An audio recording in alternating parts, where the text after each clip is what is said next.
Yo, what's happening, people? I'm DJ Shorty. Welcome to my latest series of videos, breaking it down. Because that's what we're going to do. We're going to throw down a little mix, and then I'm going to break it down, showing you how I put it together, how I pick the tracks, and then the process of just refining the fun points in the mix, you know, the little flamboyant moments, you know, a little bit of razzle-dazzle, all that stuff that makes for a party rocking set. Welcome to the Fortress of Solitude. I'm surrounded by vinyl, and it's multiple genres: house, garage, drum and bass, of course, hip-hop, and everything else, you know, the crate digger stuff. And my style is dictated by my love of hip-hop. I like a beat juggle, I like to scratch and all of that.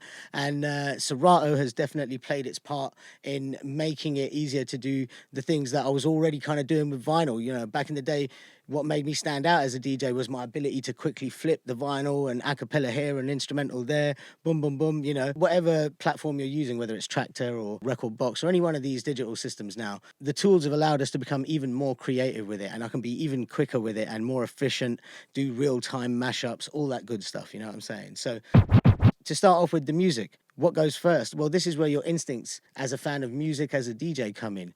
For me personally, all right, what's the first track we play out of the crate? We've got the a cappella of two-pack changes. The whole set I did on Serato, so I've already got the a cappella ripped off of the vinyl of that. And the Sip the Juice instrumental, shout out to Eric B and Rakeem each and every time. I'll be real with you, I don't actually have that joint on wax. I do have the soundtrack to Juice, one of my all-time favourite hip-hop hood movies from the 90s. Came out same year as Boys in the Hood. It's like an East Coast, West Coast thing almost, you know what I mean? But nothing but love, R.I.P. Tupac.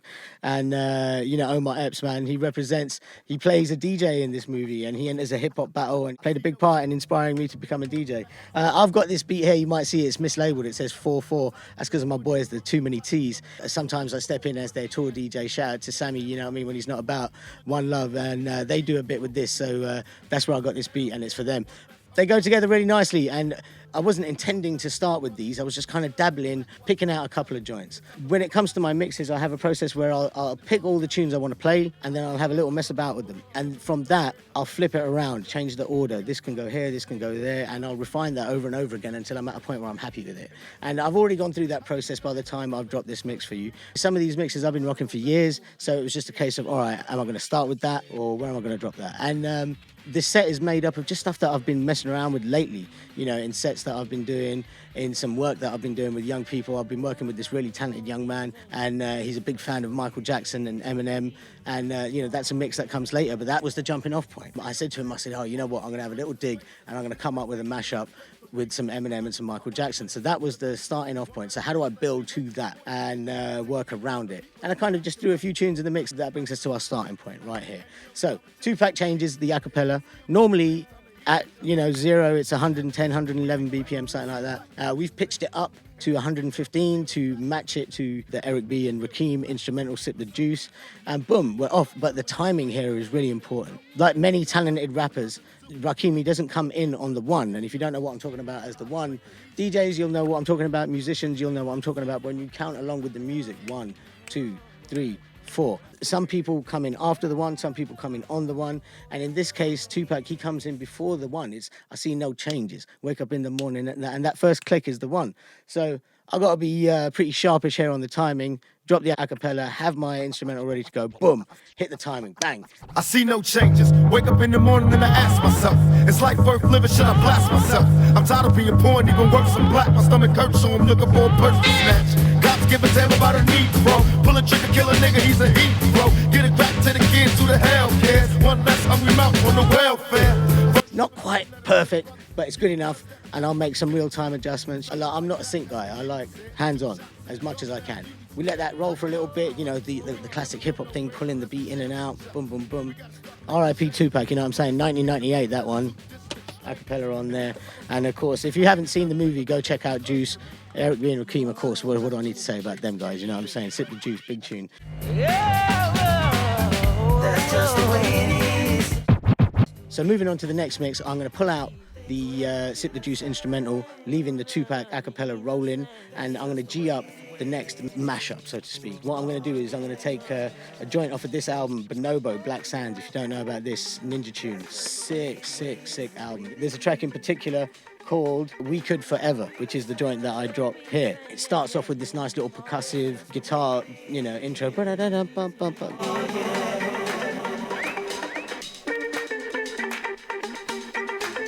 So I take that section and I loop it, drop it in. While that's looping, I then pull out the 2-pack acapella and G up the next acapella I want to roll over this bonobo track. In this case, the classic Busta Rhymes and Janet Jackson, What's It Gonna Be? And again, just ripped off the wax, you know. And look, this is something about being a digital DJ. A lot of people just don't release acapellas and instrumentals like they used to back in the day with the vinyl. So finding a good source where you can actually get nice, clean, crisp acapellas is hard. So this is why I'm really grateful for actually having my collection. This Busta Rhymes and Janet joint works beautifully over this bonobo joint. And a big key to it as well is the timing. So I've got this intro bit on loop. I want the Busta Rhymes acapella to hit the 1 on the loop, and once I drop the acapella, I've got to be sure to take loop mode off, because then they sit together so beautifully, the way that the track builds up and it drops in, and even later down the line when the track breaks down, there's really nice payoffs in the way the acapella and the track complement each other. It's almost, in a way, it's a new song. They could have been made for each other. And that's what I try and aim for with my mashups and my acapellas and whatnot. And they come from experimentation. It's not like, oh yeah, boom, boom, they work. I'll guarantee you, in every case, I'll have had the acapella, you know, let's try it on this, let's try it on that. And, you know, that works. But it always just, it happens in the moment. It's like a serendipitous moment when you find the two that just blend together. And there's certain mixes that I've been doing for years, and I want to explore all of those through this series of videos. Janet Jackson as well just kills it on her hook. Busta Rhymes is ill with the lyrics. What year was this one? It's again late 90s, I'd imagine. It's got to be in it. 1999. Can't get much later than that. Big up Busta Rhymes. Big up Bonobo as well, Black Sands. If you don't know about that one, check that one out. And here, look, this is one of my favourite parts. This is what I was saying about how it pays off down the line, the timing. Check out the breakdown here.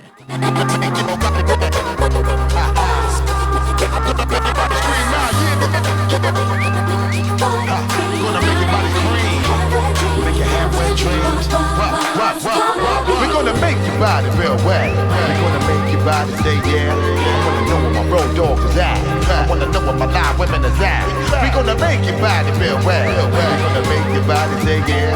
Everybody raise your hand real high. And let me see you all put them up in the sky. Come on, making my niggas to say oh, word up, and making you women to say baby come on, bringing it to you for many ways. We're making it, taking you people right through another phase. Come on, we rocking it, baby. That's how we dropping it, baby. There ain't no stopping it, baby. I know we driving you crazy, and then we here with the greatest of all time. No matter what you do, baby, we gon' shine, and you know we're gonna. All right, moving on. Next mix. The mix that was the inspiration for this whole set. Like I say, this young man that I've been working with, you know, all of this music is before his time. He's a big fan of Eminem and he's a big fan of Michael Jackson.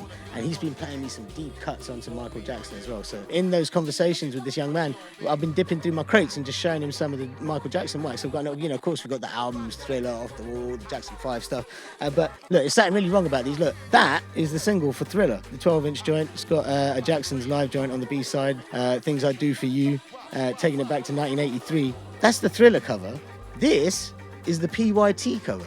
I'm pretty sure someone mixed up the artwork in this situation here. You know what I'm saying? Like, surely this would be the PYT cover and this is the Thriller cover. Anyway, whatever the case may be, on the flip side of this PYT, boom, you got the Michael Jackson Thriller instrumental. The real DJs, they know what's up, man. You know, these are our tools. As much as it's music, it's how you put them to work. So I ripped it into Serato. You can see the waveform isn't very big. I could have gone into Logic and boosted it all. In this case, I've just upped the gain. Now, it's not a straight up instrumental. It's more like a performance backing track, in that the build-up's there, you know, boom, it drops in, but all the little backing vocals and the chorus and the Vincent Price's rap at the end, they're all still in there. I could throw this into Logic and chop it up and tighten it up and make loops and boom, boom, boom, and it's more of like a proper arranged instrumental to drop an acapella over. But where's the fun in that? What I've done instead is I just straight ripped it into Serato, and I've picked a couple of bits which have just got a nice groove, nice clean bits of instrumental, and looped them. I've created preset loops within Serato. If you've got your wits about you, you can do it without looping. But, you know, again, just, you know, you use the tools that are available to you. Now, again, people could argue, why don't you use the sync button? I just like not to. I like that I'm the one doing it. And if there is a little subtle mistake in there, here or there, whatever, man, you know, it shows you're human. So I've pulled out the bonobo beat and I've G'd up the Michael Jackson Thriller instrumental. Boom, drop it in on the build up, throw some echo over the vocal, eventually pulling that out, and bang, once it drops in, that's where I've loaded up the Eminem acapella. And in this case, I've gone with Without Me, 2002, Aftermath. But again, there's an acapella on there, it's banging. Look, I always try and have some kind of link, something that joins my mixes together, whether it's the theme or it's some lyrics or you know, a producer, whatever. And in this case, his opening rap is, I've created a monster. And I was like, oh, that's perfect, because, you know, it's deep on many levels. Like, so you've got the Thriller joint and, you know, you're dropping that, I've created a monster. People, you know, they'll be like, oh, I get it. But then also as a DJ, yeah, like, listen to this mashup, I've created a monster, yeah, and boom. I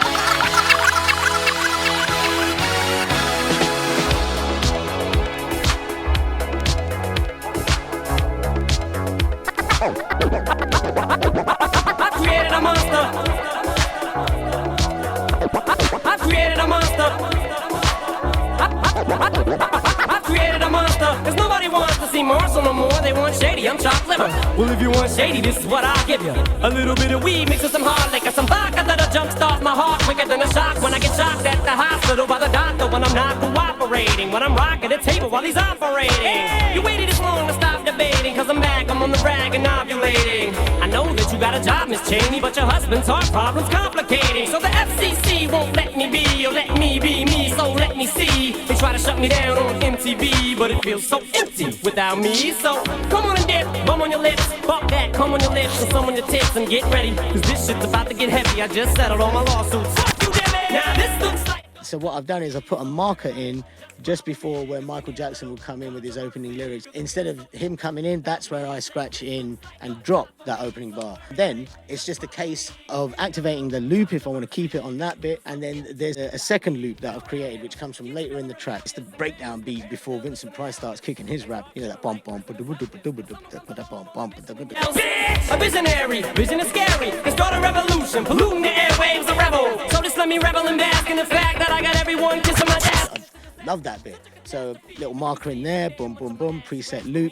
And it's just a case of now just bouncing back and forth between those loops and just, you know, trusting my instincts to drop them in and out at the right time. I'm interesting, the best things in wrestling, investing in your kids' ears and nesting. Testing, attention please. Feel the tension, soon as someone mentions me. Here's my 10 cents, my 2 cents is free. A nuisance, who sent? You sent for me? Now this looks like a job for me. So everybody just follow me, cause we need a little controversy, cause it feels so empty without me. I said this looks like a job for me. So everybody just follow me, cause we need a little controversy, cause it feels so empty without me. Just get a tasket, I go tit for tat with anybody who's talking this shit, that shit. Chris Kirkpatrick, you can get your ass kicked. Controversy, cause it feels so empty without me. I said this looks like a job for me. So everybody just follow me, cause we need a little controversy, cause it feels so empty without me. Just get a tea without me. It feels so empty without me. Just get a tasket, I go tit for tat with anybody who's talking this shit, that shit. Chris Kirkpatrick, you can get your ass kicked worse than them little Limp Bizkit bastards. And Moby, you can get stoned by Obi. Here's a tip for you DJs out here, yeah? I could have redone the whole set. I could have been like, I ain't having it. Or I could have tried to work out some kind of clever way to edit it so that that mistake weren't in there. But I wanted to leave it in there just to show that in a real life scenario, these things happen, right? If you was out at a gig, if you was rocking a crowd, you've got people in front of you, whether it's, you know, a little thing at a bar, a house party, or it's a 50,000 people arena. I've seen people have technicals, and I've seen people have, you know, problems with their setups. It happens.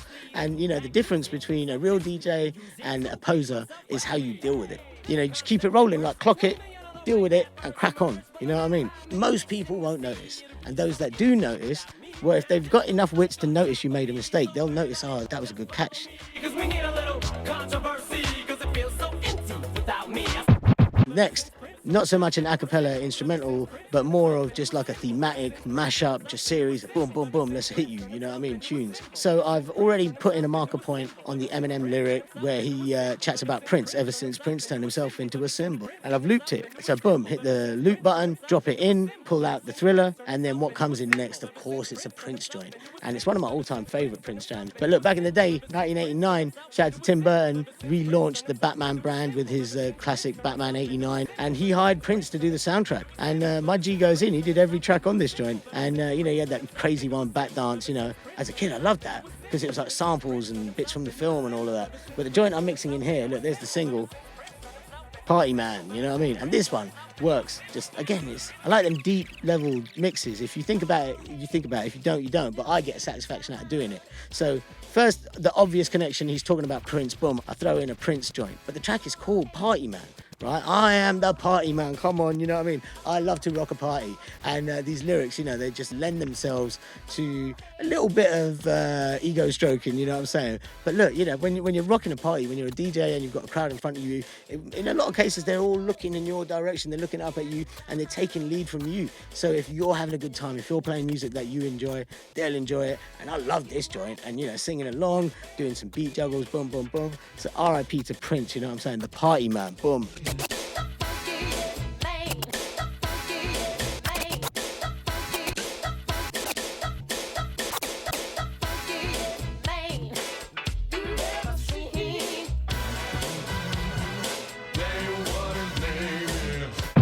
This is the next and last flip before we get into the end of the set. Now, this is a thematic change. We've been working the tempos. We started off around the 115. Now we're rocking up into the 120s, 123. Just take that vocal. I rock the party. I rock the house. Boom, like, whoa, that's butter as a DJ.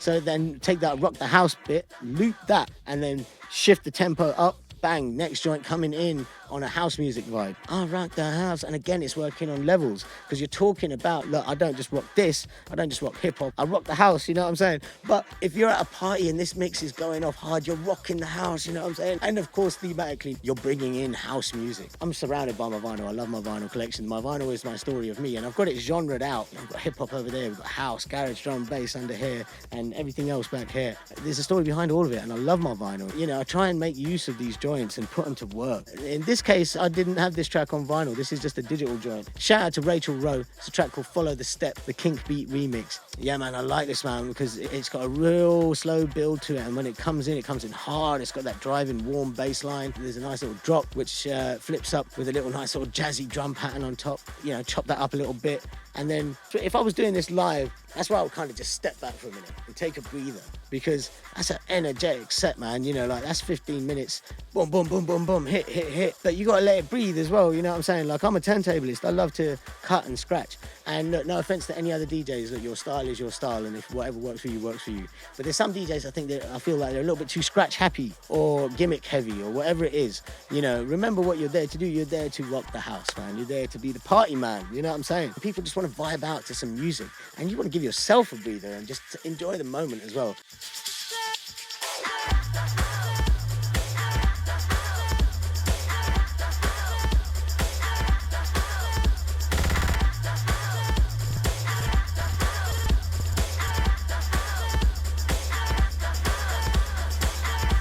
So these things are like peaks and valleys, you know what I mean? You build and you build and you build and you reach that peak and you hit that crescendo. And then you breathe and you enjoy the view, you know what I'm saying? The party rocking in front of you, you know what I'm saying? So look, that's just a little insight into how I do my thing. A lot of it was just ideas I already had, built off of my instincts as a DJ, out of my knowledge of my music, you know, as a digger, as a collector. DJs out there. There's a movie that I recommend, a movie called Scratch, came out 15 years ago now. But, you know, all my idols are in there, you know, like DJ Shadow, Cut Chemist, The Executioners, RIP, Rock Raider, you know what I mean? Like Z-Trip, just bare heads, you know. And they all talk about the biggest thing you bring to it as a DJ. The skills, that's just the icing on the cake. But the cake itself, that's the music, you know, that's your collection, that's your selection. That's why they call them selectors. That's why you get props for being a dope selector. You know, that's something that you can't just get that overnight. You've got to learn that. You've got to curate your music collection. Get to know it. And the more you know it, the more you can put it to work. Especially with digital DJing now, where, there's a lovely little breakdown here and there's a little drop here and I can cue that up. And if you want to use the sync button, man, you go in, man, 4 decks. If you want to do your own edits and blends, whatever it is that helps you stand out from the rest of the crowd as a DJ, that is what is going to help you be a better DJ and give you longevity in this game, you know what I'm saying? So once again, thank you so much for watching. I hope you enjoyed the set. I hope you enjoyed the breakdown. I hate to say it, but you know how it goes, man. Like and subscribe if you can. It helps me with the channel. And if not, you know, just give it a couple of plays. Recommend it to a friend. So any questions you've got about my equipment, my setup, if there's any challenges, if you want to suggest a track for me to remix, please do. I'll be happy to try and meet that challenge. If you've got any sets that you think I should be checking out, drop some links in the comments, you know what I'm saying? Whatever music you're into, big up all my DJs, everyone keeping the art alive. Catch me next time round on the next episode of The Breakdown. Peace out.